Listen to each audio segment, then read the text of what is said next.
Hello friends. If you have a Nika clothes dryer and the fasteners and guides are broken, I have a solution for you.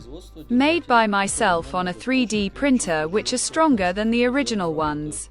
And now I suggest you watch a video test of these guides at home. So, friends, let's test. Try to break them. Come on, harder. Try to load the fasteners as much as possible. Сейчас сушилку сломаю. Ну, тогда не надо ломать сушилку.